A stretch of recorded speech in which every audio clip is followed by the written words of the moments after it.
all of these things that I do amplified this in a way. The actor, the writer, the songwriter, the movie writer, the, producer, the choreographer, the dancer. Yeah. I think for the first time I was like, no, I'm going to take all of the things I do and put them all on this.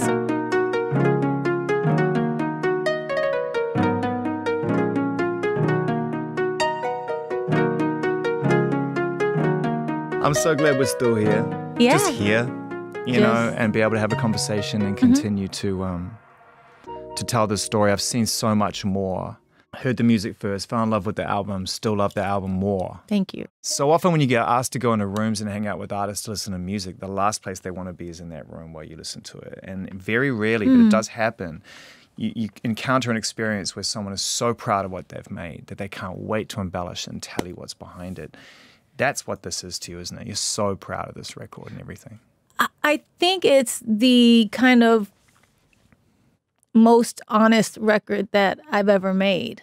And I feel very connected to it because of that. It's not just personal. It's like my whole heart on the wax. You know what I mean? Yeah. It's my whole heart in the air, in the ether now. And I really feel like as I shared the music, I wasn't just sharing music. I was sharing a feeling, a message, a bigger idea about, and that's why it just didn't end with the music for me.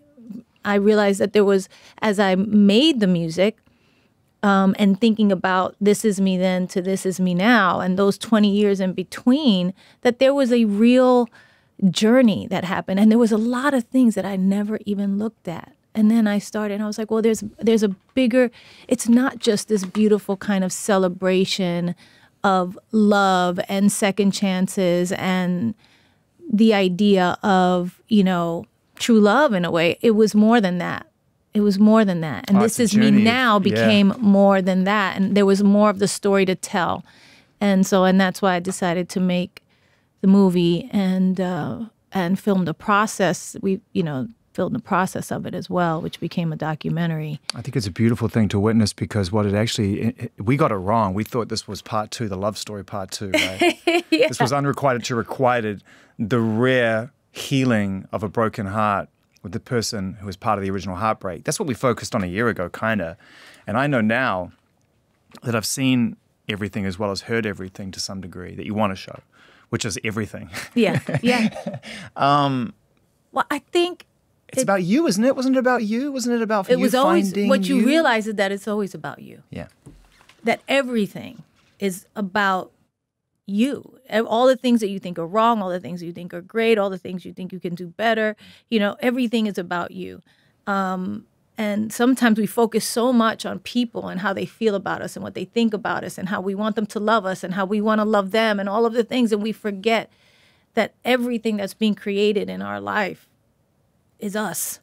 It's nobody else. We can be affected by certain things if we allow people to affect us in different ways. But the truth is, it's really about you and your journey and what you're going to make of your life and how you're going to create it and how much you're going to kind of learn to accept who you are. That's a big one. Yeah. That's a big one. And to do that, you sort of have to acknowledge who you were.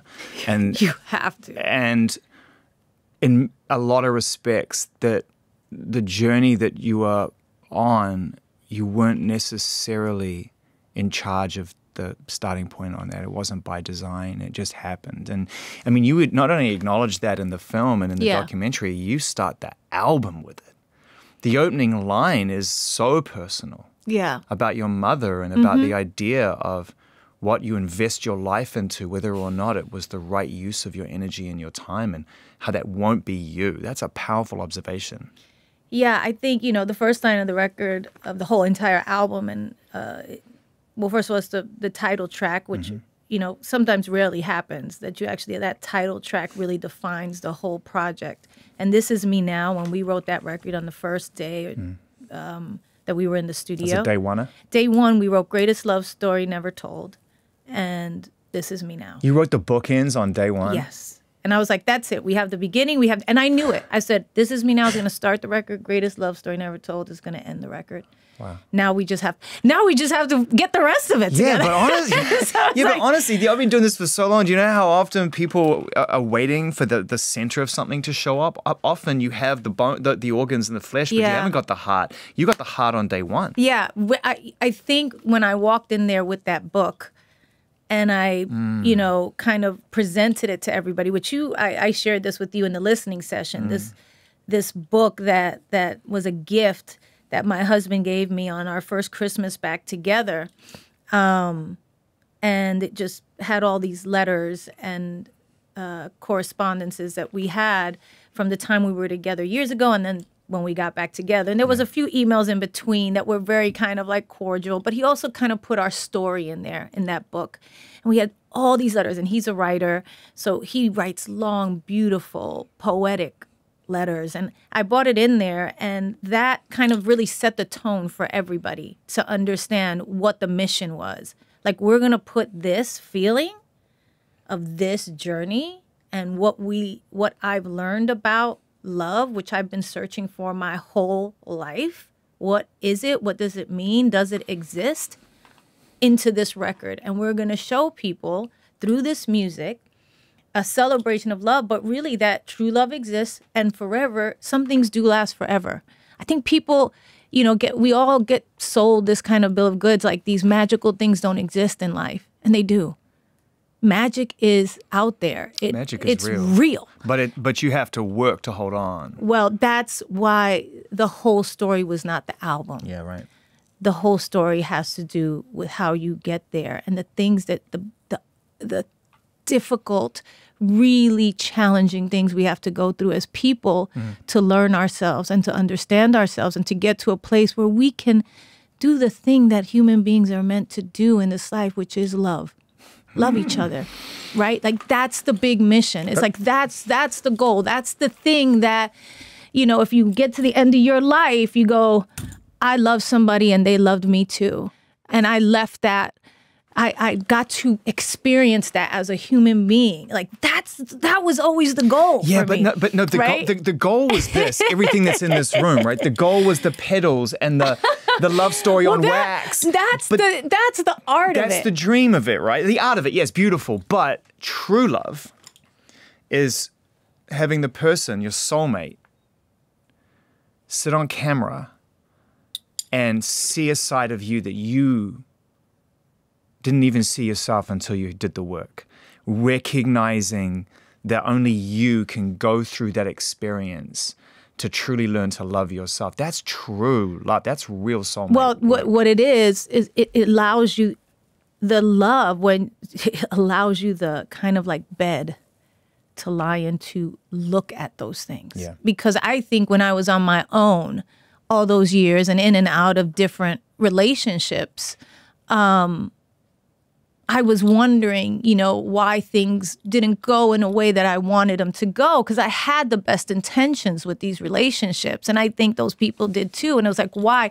And the thing was, I had to figure out myself. The thing was, I wasn't looking at it. I never felt safe enough to really look at it. I just had to keep going because things hurt and it was hard and I didn't understand it. And I was trying to figure it out. And so when Ben and I got back together, I was able to, he was like, well, aren't you upset about some of these things that happened? I'm like, no, I'm good.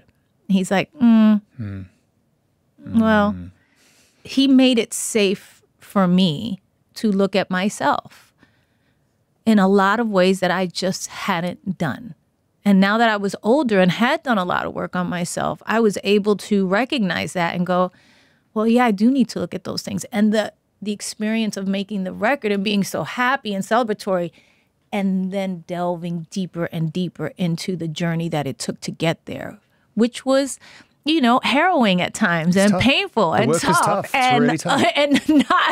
and not pretty. Oh yeah, my therapist said to me when I first went and found the right therapist on the 1.0 therapy, not the 2.0 therapy, the first time, and said, "What do you want?" I said, "I want to go back. I don't want to be here. Let me go back to that place where I didn't realize there was anything wrong, and I was just blissfully unaware." Ignorance can be bliss. And he said, "I got good news and bad news." He said, the bad news is you can't. You're here. There's only one way forward. The good news is it's going to be tough, but if you do the work, you'll be so much happier than you think you will. It's going to be so much better. Yeah, it's going to be so much better. And what you realize is just it doesn't go just to your relationships. It goes way back further than that, to when you were a little kid. It goes back to the first line on this album. Yeah, It goes back I watched to my those. mother miss out on her life. That's it. And it's a heartbreaking thing. My mother hasn't even heard this yet, I don't think. We're live right now. Oh, we're live. No. I said, she has not heard it yet. And actually, I am going to play her the record. I think you probably should. No, I want to. And I know she's going to be like, well, what do you mean by that? And all kinds of things. And it'll open up a whole conversation. And I'm actually looking forward to that with her, to tell her how I feel about all those things. Well, was that line, in writing that line on day one and recognizing that who you became in many respects started as a child, like it does with all of us, recognizing simple things that most people don't think are going to stick. For some reason it sticks in you, and then that work ethic kicks in, and being a middle kid and trying to figure out what your role in all this was. Like, no one works harder than you. That's firmly established. But that can be a positive thing. It can also be a really powerful distraction. It's incredibly unhealthy. It's a distraction, right? Yeah, it's totally dysfunctional on a certain level. And I think, too, that was part of looking at myself and learning myself and understanding that was, part of who I was. Yeah. But I think the powerful thing about This Is Me Now is it is about accepting all the parts of yourself and embracing them fully and really celebrating all the up things about you and all the beautiful things about you. Because we all have both of those things. And if you can learn to kind of look at yourself in the mirror and go, you know what?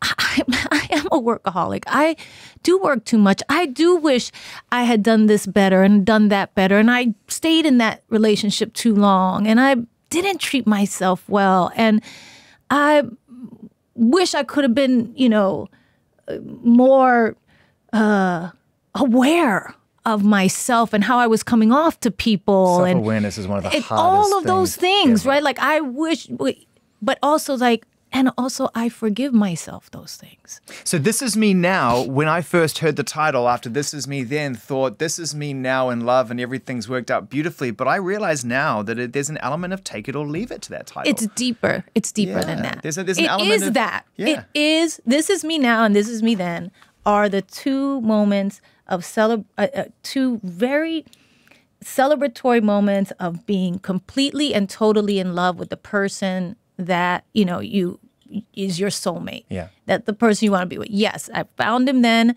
didn't work out. And it wasn't an unrequited love. Ben and I always loved each other.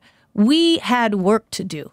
He had work to do and I had work to do, I think. Yeah, and but you didn't know that at the time. You couldn't honestly say at the time, we're breaking up, we got work to do, I'll see you back here in 20 years, baby. No, I'm not saying that. I'm saying that in retrospect. Now, looking back on it, I realized that what it was. At that moment, it was just a heartbreak, like, for some reason, we just can't make it. It's too much. The world is too much. This is too much. I gotta ask you a question at this point about that. I'm too much. He's too much. Like if for you to break up 3 days before the wedding, the pressure that was piled upon you caused the wedding to be called off. But I never really understood. There's a difference between calling off a wedding, which is up until 3 days before, still going ahead under pressure, perhaps in helicopters in the event of the century or whatever. Yeah.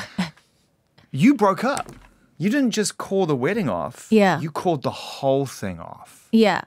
We didn't break up right at that moment.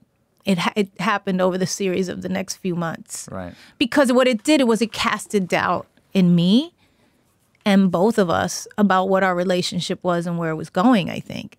And I knew in my heart that I wanted to be with him for the rest of my life. I knew that. But it didn't feel like we were going to make it.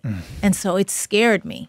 It was very hard. It was a very kind of sad moment of letting go of somebody that you truly love because you just can't figure it out. You just don't have the capacity and the ability at that moment emotionally to figure it out. We just weren't mature enough in that way. Even though he was in his late 20s, I was in my early 30s, we weren't ready to deal with and look at each other and go, what we have is real. We need to buckle down. We need to do some work. We just weren't there yet. Yeah. And so we go, oh, this is what people do. They break up when things get hard and we're going to go our separate ways. And we went and we both tried and found other people and had beautiful children and had other families and even had other relationships after that. And it wasn't until both of us had done, I know for me, a lot of work and gotten to a place where I was like, you know what, I'm totally good on my own. I'm chill. I love my life. I have this amazing career that I built for myself. I have these amazing children. I have great friends. That's when he showed back up. Yeah, you let go. See, and it's crazy, and funnily enough, he said he had the same type of experience. Crazy. And that's kind of how it went down. I don't really know what all the purpose of all of it is, and in terms of all of it. All I know is that the closest thing I've ever gotten to truly understanding what the purpose is are those two words: let go. Yeah. It's funny. I have a big piece of art in my office. And I don't know if I've told you. Did I tell you this? No. It literally has a hand like that and a green little bird in it. And the hand's just open and the bird's just sitting there. And it says, let go. That's it. And the whole thing is like, if you can just trust. That's it. The bird's not going to go anywhere. The prize is going to stay right there. Yeah. But the minute you go like this, oh yeah, you kill it. The bird is like, yeah, it's done. It's done. Right? It's done. You just have to have enough kind of sense of self and calmness and Buddha nature within you to just trust. But as soon as our trust gets broken as kids, which no shade to any parent, yours, mine, I mean, as a parent, as soon as that moment when a kid realizes they're not entirely safe, which is an important growth point. Yeah. But it starts you on this journey of like, well, what and who can I trust? Right.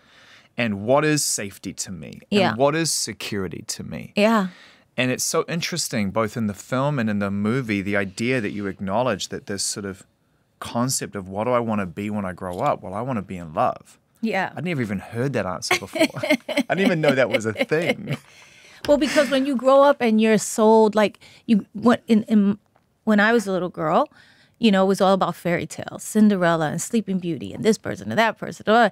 And the whole thing was like, Prince Charming's going to come along and you're going to live in this beautiful castle and have beautiful dresses and it's going to be amazing and you're going to live happily ever after. And that was my idea. So I grew up and what I wanted to be was, you know, in love. And I had the heart of a romantic and of an artist. And so it became almost like the only thing that was important. And then as I grew up, I realized that was because, you know, I had a dad who worked all night. I had a mom who was kind of, you know, the center of attention all the time and a big kind of like, you know, it's all about me. And, you know, so those two things really contributed to me wanting to, like, what about, where's the love that I'm supposed to have? Yeah. And I'm supposed to get. Yeah. And so I was always looking for that. So I was always searching for that. How do you translate the world's love when you're looking for real love? Because they're very different things. Yeah. And if you can't find it in the home that you're in at that moment in time, that's lasting. In the way that you need it. Because everybody needs it differently, correct, right? Correct. So if you can't find it that way, and so you apply yourself to work, and you're really good, and you get better, and then you become successful, and then the world recognizes your talent and ability with the utmost success. That is a form of love. Well, yeah, there's what happens is you start doing things to get the attention and love that you need, right? And so you start overachieving. Yeah. And so I overachieved in sports. You know, I ran track. I had a wall this big full of medals and trophies. You know what I mean? And after that, I got into dancing. And then I was like the star dancer at my, you know, little local boys and girls club. There was 2 of us and we were the ones and da-da-da-da. And, you know, and little by little, it was always about trying to get that attention, trying to get that love from people. And I never looked at it. I never felt like I wanted to be famous. That wasn't my thing. What I wanted to do was sing and dance and be able to make a living that way and act. That was my thing.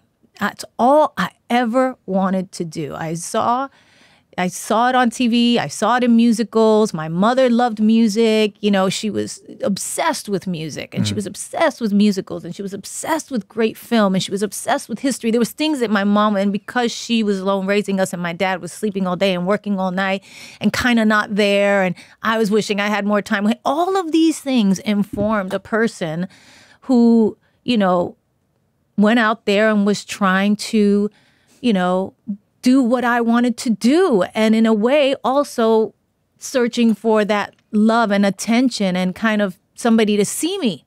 But I love the connection that's clearly made between J Lo, not Jennifer Lopez, but J Lo, this identity of like what a real like modern pop star, dancer, performer, writer, producer can be.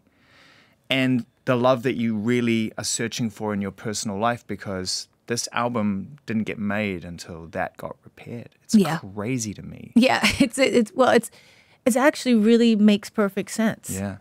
You know, that's the only way the album could have been made. I just wouldn't. But you know, it would have never have been made if he and I hadn't. If I hadn't have found that love. Make music to work through that pain, and you get the "I'm Not with Ben" album, and then you get the "I've divorced this person" album, and you get the album. I never wrote those albums. You never made those albums. No. But in a way, I made that movie just now. You made that movie in a way, because it's very meta. It's not exactly me when you're watching it, but there is essences of my life within it and different metaphors. It's a very metaphorical, kind of surrealistic, you know, kind of musical journey that you're watching.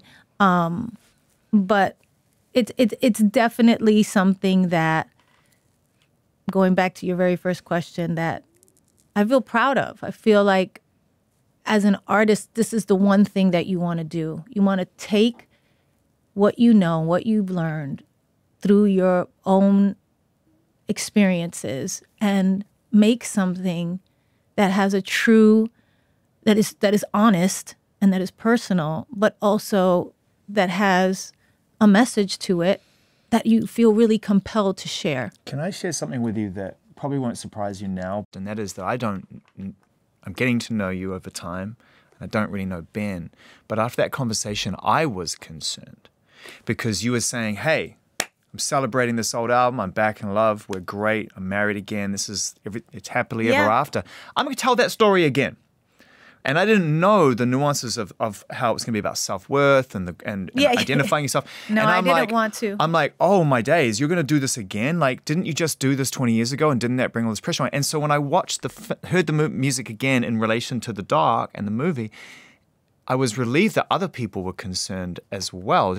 I don't think anybody understood what I really wanted to do, not even Ben. You know, he was like, I didn't understand that it wasn't about me. No, it wasn't about him. Yeah. This was about a personal journey and the things that I've learned and really about understanding that to love, you need to know yourself and love yourself first. And you can't give up on that. You can't give up on yourself, you know? And I think we all get hopeless at times. I think we all kind of want to go, oh, fuck this. I'm done. I can't do this anymore. And all I'm saying is don't. Hang in there.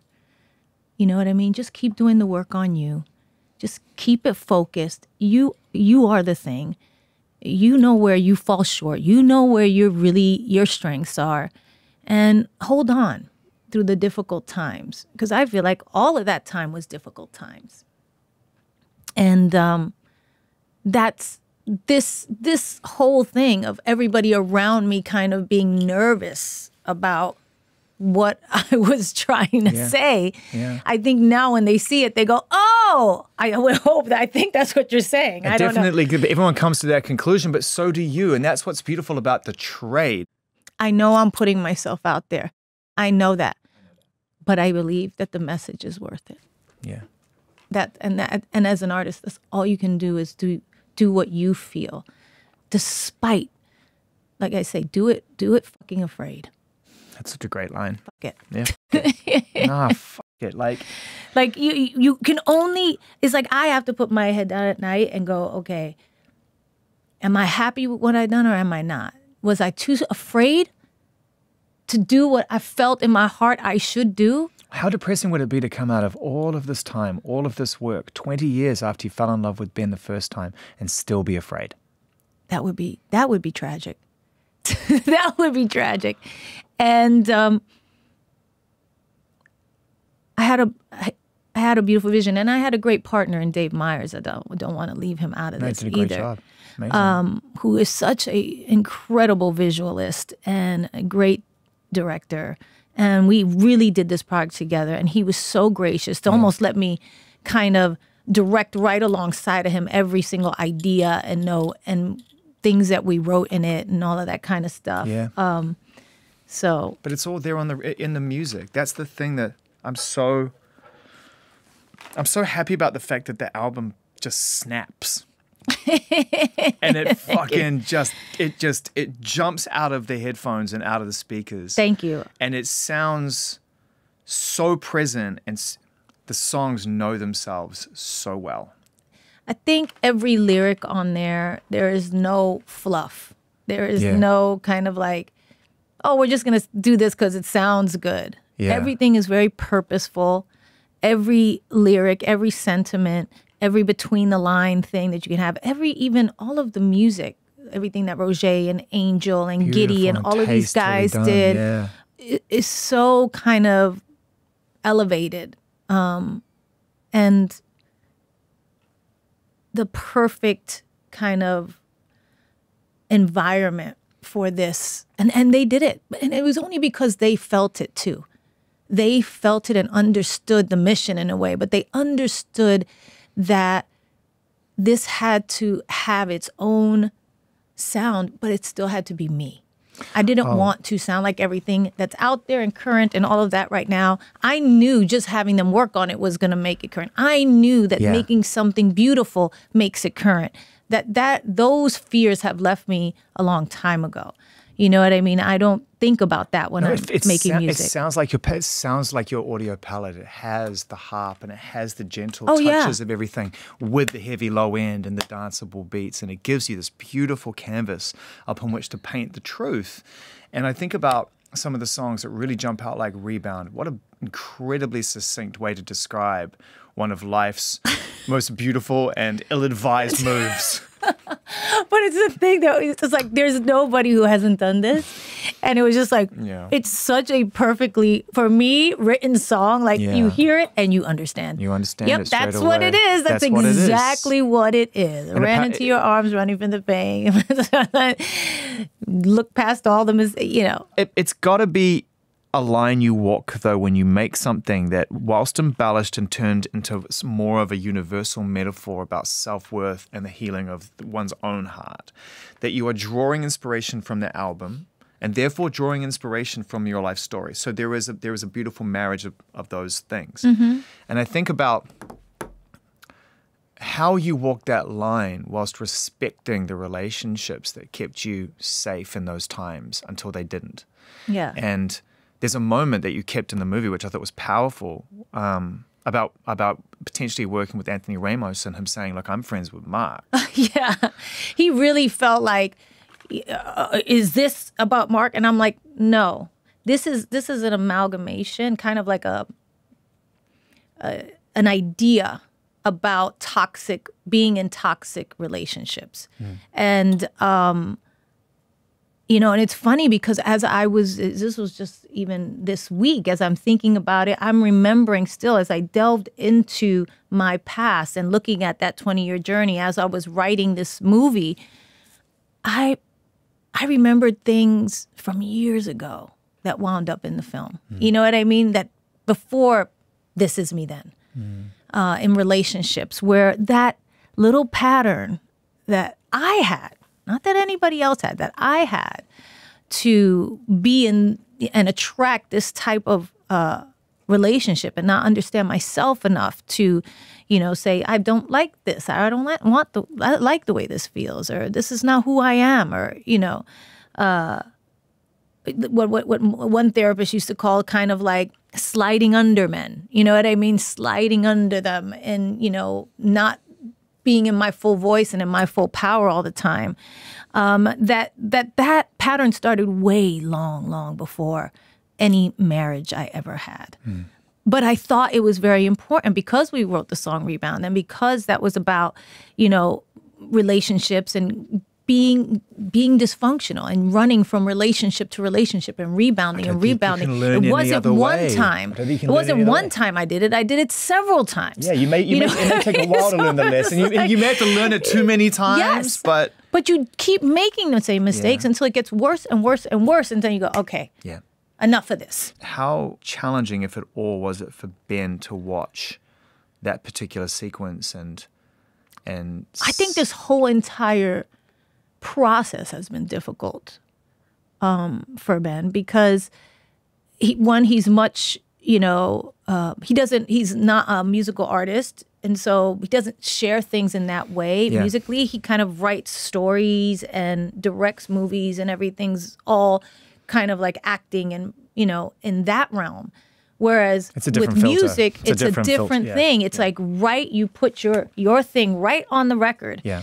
And I think right from the, writing Broken Like Me for him was something that he couldn't bear. He would leave the studio and just be like, I can't, this is too much, for me to even think about, like, that you feel this way or that you felt that way or that you make even though he pushed me to do those things. Like, look at this. Look at the pain. Look at this. Don't just make this record about all the happy, sunshiny hearts and flowers.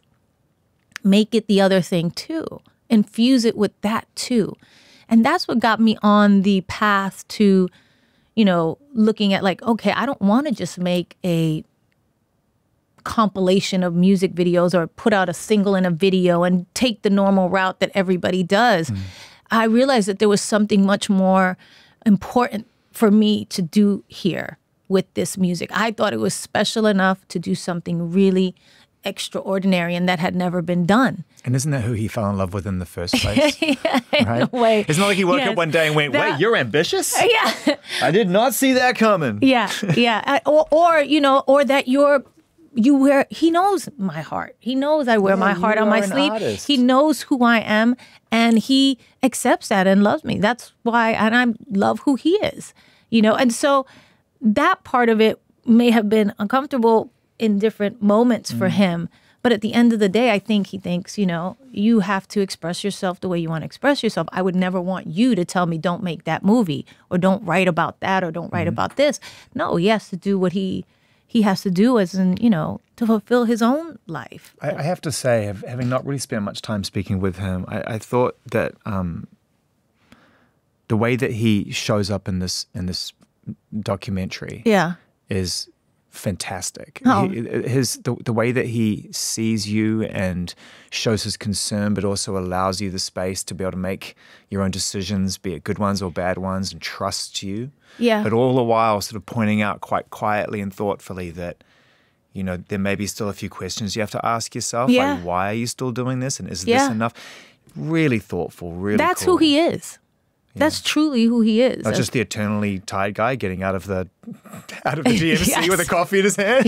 He's also that guy. Which is, by the way, I love that side of him. I'm not gonna lie. He speaks for all of us. We have 5 kids. We're eternally exhausted. I just wear a lot more makeup. I may have a few too many social media posts favorited of Ben Affleck getting out of cars tired. Because I'm like, that is exactly me. He must crack up laughing, though, that we all sort of identify with that side of him. And like, he always says, he's like, I have become the symbol for the beleaguered man. He's like, I don't know how this happened. And it's because they just have to follow me every single day. And a lot of times it's like the thing of like, oh, he's mad at Jennifer. He's happy with Jennifer. All of this nonsense. And he's like, no, I'm not happy because the paparazzi's there again. That Grammys thing, which you laugh about in the doc, was like that. That was like a real thing. People were analyzing that. Like, what are they talking about? Like, what's going on? And you want to hear something funny? So Fat Joe, who's in this movie, to great bring it back therapist, to the by film. the way. I can't wait. Amazing. Only we could all have therapists as good like as Fat Joe. He was at the Grammys. And his experience was, so he sat right behind us at the Grammys. Right. And he goes, God, you guys were so happy. You couldn't keep your hands off each other. But the cameras didn't catch that. They caught us going, oh, the guy's coming. Shh. Yeah. You know, doing that thing. That's what you were doing, right? You were like, just hold it down. I was like, no.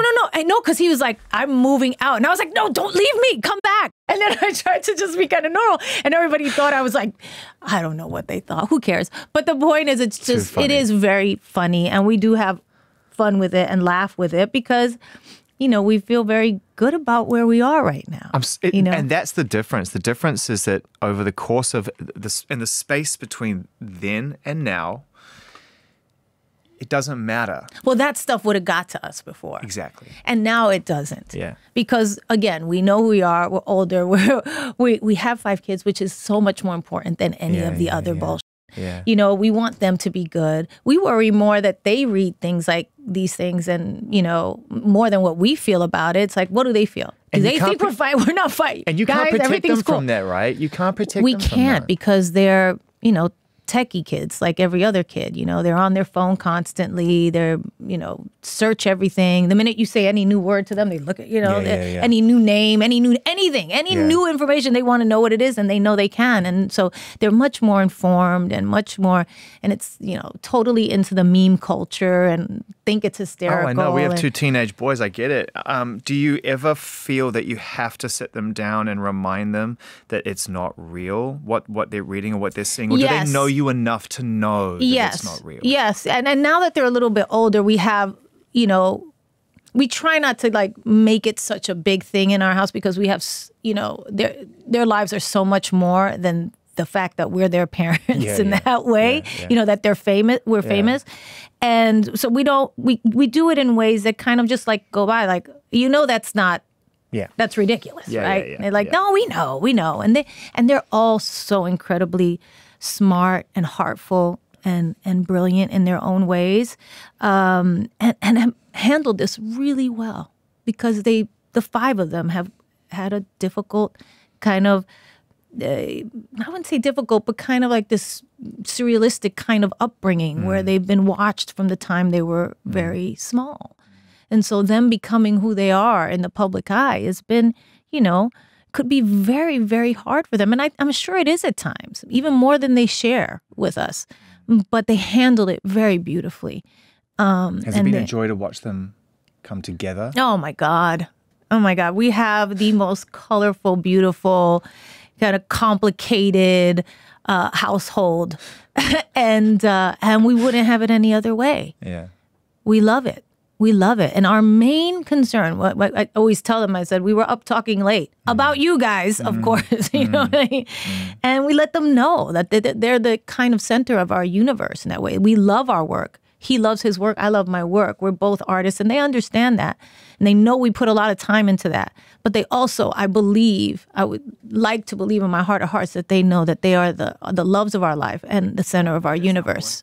When you made this album and you gave it tempo and you gave it life and you gave it movement and then you decided to bring it to life with movement, did you realize that the task you were setting yourself? Because the choreography that you've put into this movie is nothing short of incredible. Thank you. You brought the songs to life. Yeah. I know that you're a dancer and a dancer first and foremost. Yep. That's probably how you chose to express yourself artistically first. But still, this is an enormous amount of time that's gone into the craft of this. Yeah, and it was really a crafting, right? You know, I think for years I had a lot of kind of feelings and was made to feel like, you know, because I was a singer and a recording artist and an actor, that one was not more, you know, like I couldn't be a real recording artist because I was an actor, and I wasn't a real actor because I was J-Lo. And now you've got, and she's amazing. You've got Olivia Rodrigo, who came from this world of entertainment, crushing it in this world of entertainment. Yeah. But it was a different time. It was a different time, and also it goes to the bigger message, which is I have taken all of the things, you said this was crafted, I have taken all of the things that I do and put them all into this. The actor, the writer, the songwriter, the movie writer, the, you know, producer, the choreographer, the dancer, the you know, the actress. All of it is in here in a way, the editor, I did everything on this movie. And in a way that I'm like, I do all these things. That's okay. Stop trying to put me in one box to say that that's okay, you're credible now because you do just this one thing. No. It is possible to do many, many things. And I think for the first time I was like, no, I'm going to take all of the things I do and put them all on this. And I'm going to really realize that in a way that I had never done before, or I was afraid to kind of do. Because to commit to all of them with equal passion. Yes, because it made me feel, so if I'm acting, I just have to, be the actress. And if I'm singing, I just have to be the singer. And if I go into I used to be afraid to go meet directors. And like, the minute I knew if they called me J-Lo, I knew I wasn't getting the part. Wow. You know what I mean? Like, wow. It was like, they don't take me seriously.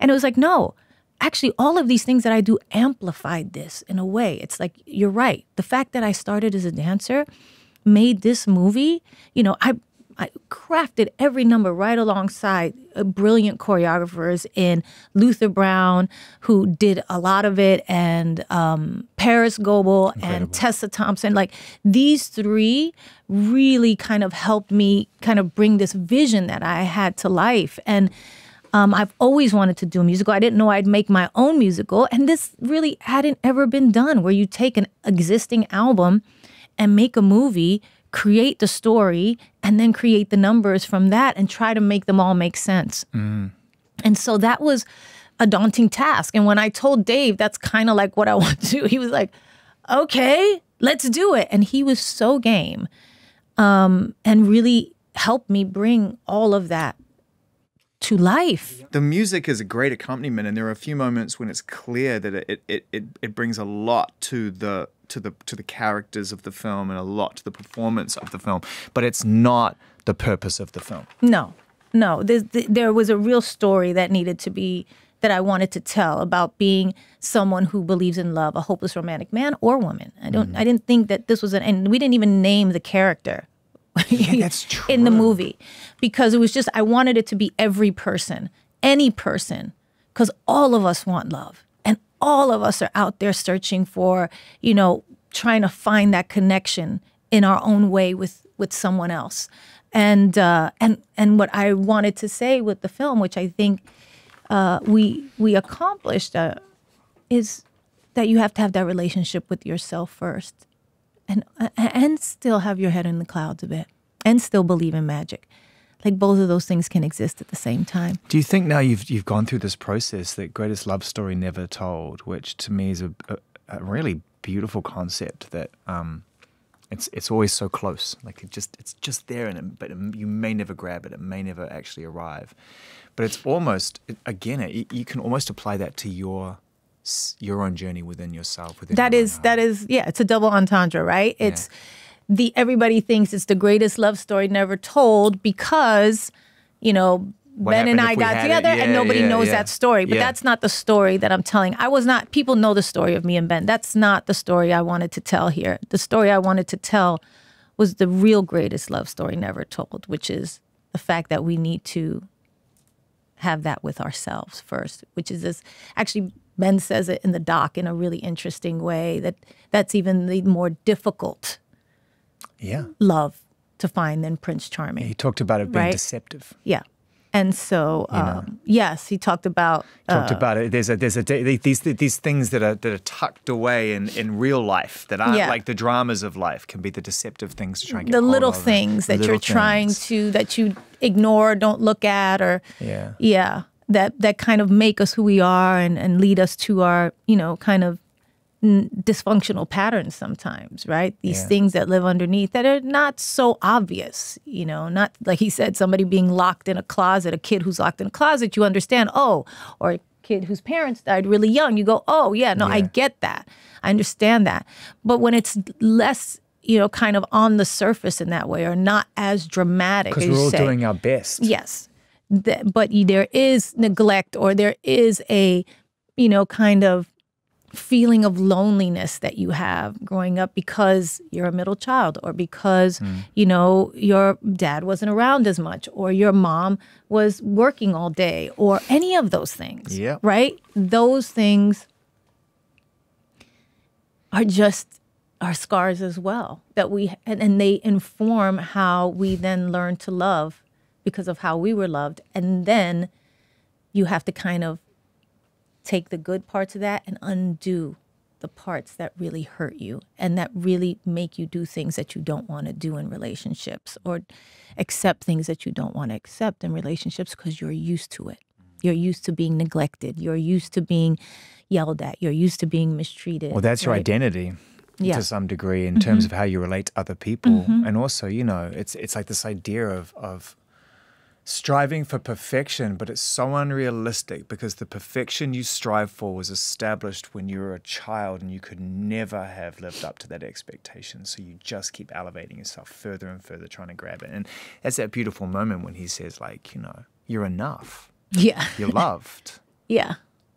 It's pretty amazing. I know. He's like, you don't have to keep, what are you chasing? Yeah. And he's right. And I still have to figure that out. Even that, I don't think that this is a journey of me saying, like, I've gotten here, I have it all figured out. No, fucking no. That's not what I'm saying. I have to say as well, the idea of you coming in and going, I've achieved all my artistic goals, I'm zen with myself, by the way, I'm now disappearing, done. I'm fine. I'm leaving.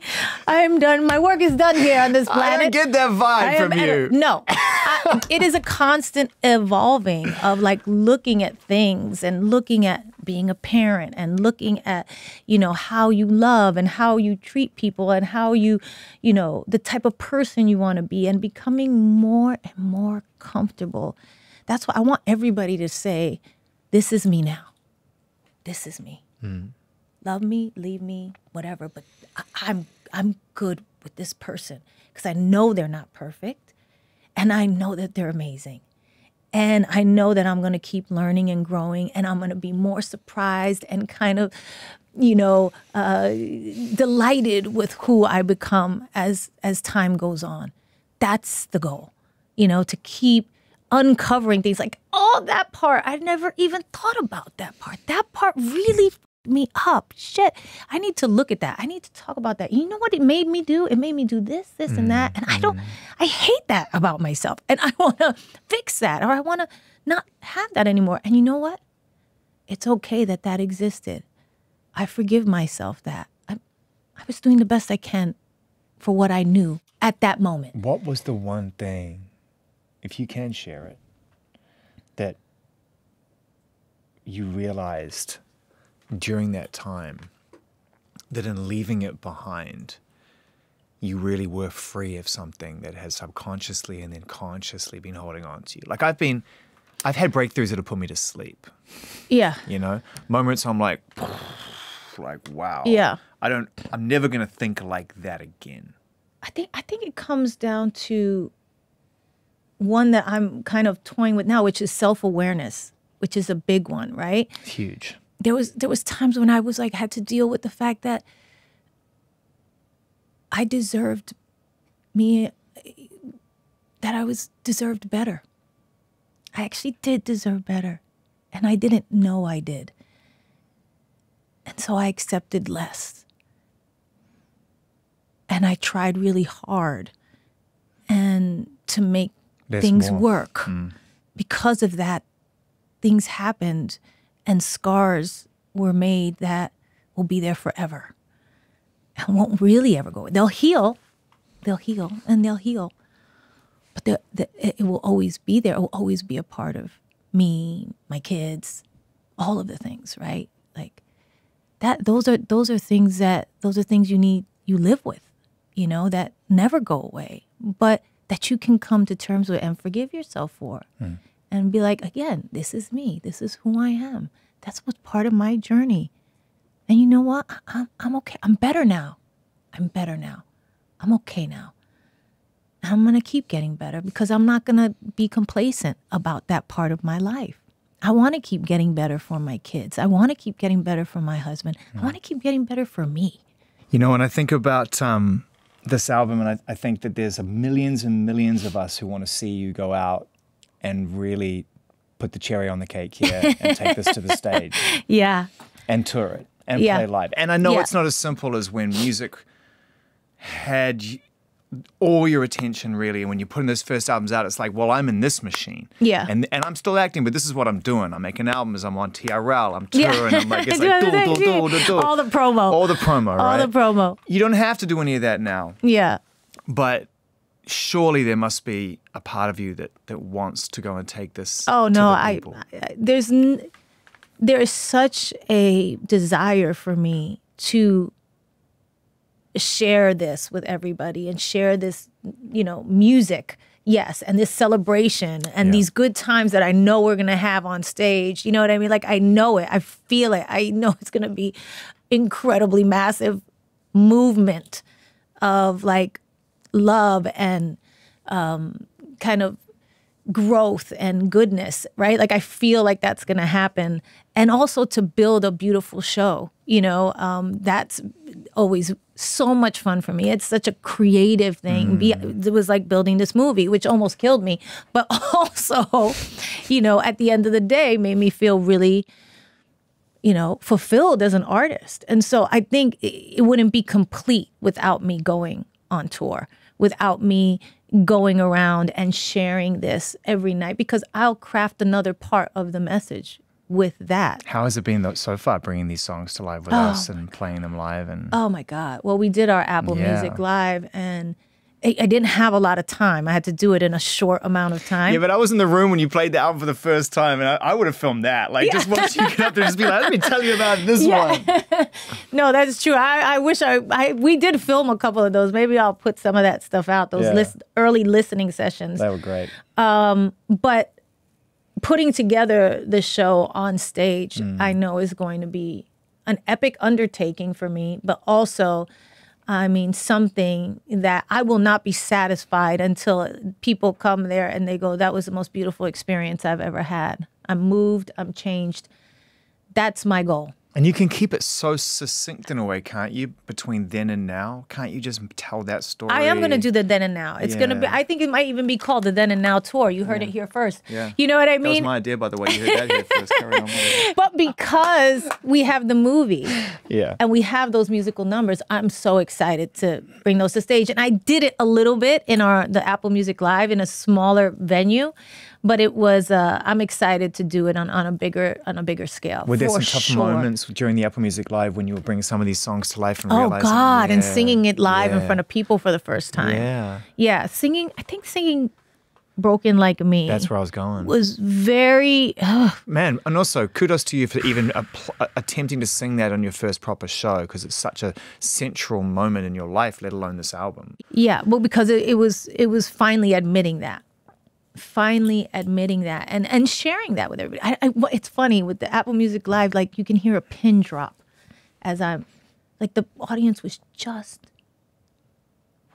what is she saying? Yeah. What is she talking about? Wait, is she telling us that she's f***ed up? Like, no, this is the J-Lo we know is the J-Lo who's like Superwoman, who's like, has it all together, and we, it works so hard and is always pulled together and perfect. And I think that's what I said to Jane in the doc. It was like, she goes, everybody thinks of you in this way. And I go, I know. And I think that's why it's important to say that I've had a lot of hard times too. And I've struggled too. And I've made some stupid mistakes. And you may know that or suspect it, but I'm admitting it to you. And I think that's important. I think it's important for us to look at the people that we've looked up to and go, I know that they had a hard time too. They got through it. Okay, so I can do it too. They already kind of, the relationship I have with my fans, which is one of the most loving and, God, amazing relationships that I've had in my life. I get goosebumps talking about it because I don't talk about it a lot. But what I have with them is really what they tell me about what it is my music and my movies and doing what I do, kind of means to them.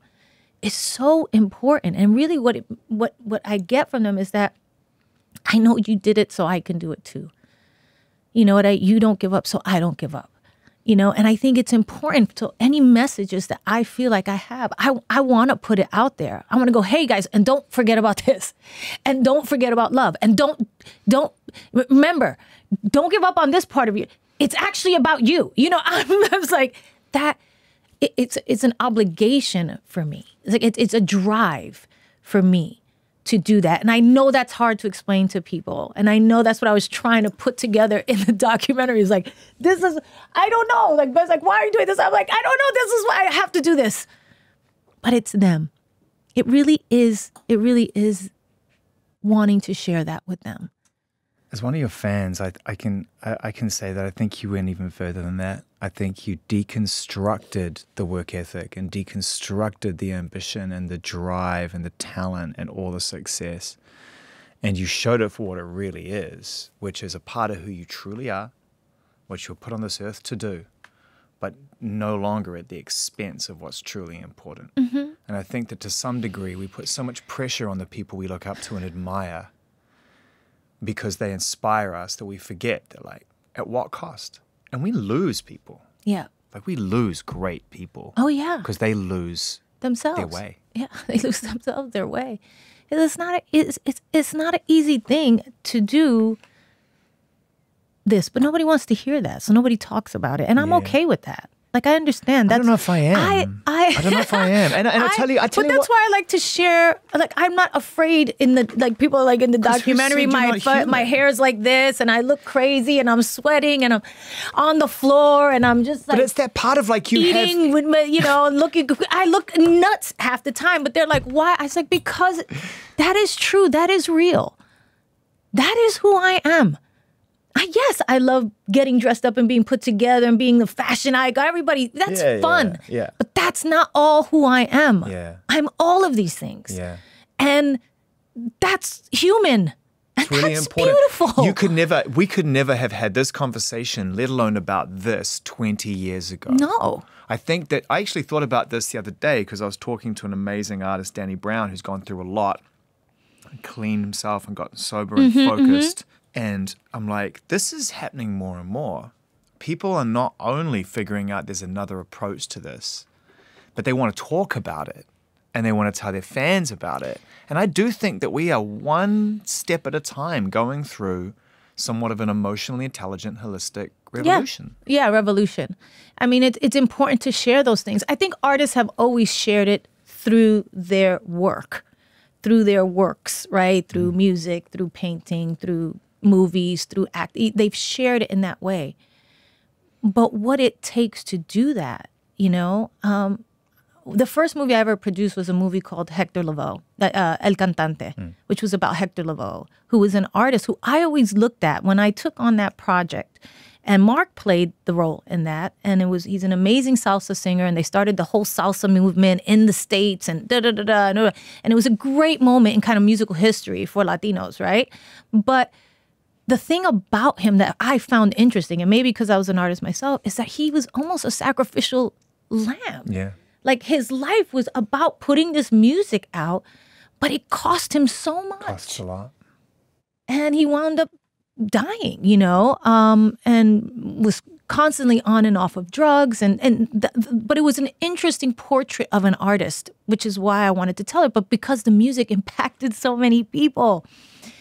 And it was such a movement, you know. What kind of trade is that at the end of the day? And it is. And that's why it's important, I think, at this point, when we're a little bit further down the line than our parents were, and we're into, you know, figuring ourselves out and looking at ourselves in a different way, that we keep evolving in that way. And we become unafraid to drop the curtain and go, this is part of it too. This is part just so of it. You know. Yeah. It costs me. It costs me time with my kids. It costs me time with, you know, it costs me, you know, difficulties in relationships. It costs me all these things to be able to do all the things that I do. It costs you time getting to know yourself. It costs me. Surely. I mean, not only it cost me time, it shook the foundation of who I thought I was when I was growing up and made me think it led me down all different kinds of roads of thinking I was not enough, less than, but it reinforced all of the difficult things and what I felt were shameful things about myself, right? Like because it grinds you, right? You're not good at this. You're not good at that. You shouldn't be doing this. Why are you doing this and that? Yeah. Who do you think you are? Yeah. You know, oh, you're spoiled. Oh, you're this. Oh, you're that. And you're like, am I these things? I think I'm just working. I think that's all I'm doing. I think I'm just trying to do good here. Yeah, I'm trying to do my best work. I'm trying to not suck. That's all I'm trying to do.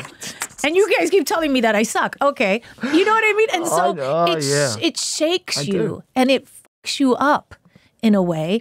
But if you can hold on and you can hold on to that sense of yourself, then you can really do some awesome, beautiful things that you get to share. And maybe it helps only one person. Maybe it's millions, but either way, it's worth it. I will say that. I love these conversations that we get to have. I feel so proud that we've been able to bookend what was really, I don't know whether to call it the beginning or the beginning of the end. This Is Me Then. It sort of feels like it's a bit of both. You know, that album in many respects was the end of your career as J-Lo as a musical artist up until now. Mm-hmm. But it also was the beginning of this journey that's allowed you to make this album and make it now. Right. Make it about you now. Yeah. Not trying to recapture what you had then or do a part 2. No. I realize the only similarity in many respects is the inspiration and the title, but everything else is it's a real new story. It's a real evolution. Yeah. Right? And thank God. Like I would have hated to just like be in the same place that I was 20 years ago or feel like I hadn't learned or grown anything. It's like, oh, this is exactly the same thing. But I feel like that evolution. I don't think any of this was a coincidence. I think that there was a destiny. So you do believe in that? I do. I just, right now when I think about This Is Me Then and even the title of that album that was so random. Yeah. And I did it, you know, and Ben helped me name that album. Yeah, it really is a foreshadow. And it was a foreshadow to what our lives would be. And when we wound up back here, which I honestly, I would have bet my whole life that wouldn't have ever happened. And that we wound up here and that we make This Is Me Now. And it is infused with every piece of my life from then to now and even beyond, from the beginning of my life. I look at it and I go, okay, this was a big part of my artistic life's journey, was to do this. This was part of what I feel is my destiny as an artist to put out there. And there was something driving me that I didn't understand that was driving me because I was meant to do this music, this movie, this doc, this message, this tour, this thing, this movement that is important, I think, for people to, I think it has been most important thing in my life. So I just want to share that. I don't know if it'll be the most important thing in yours, but for me it was, and it is. And I will keep kind of following that instinct as an artist because that's all I have.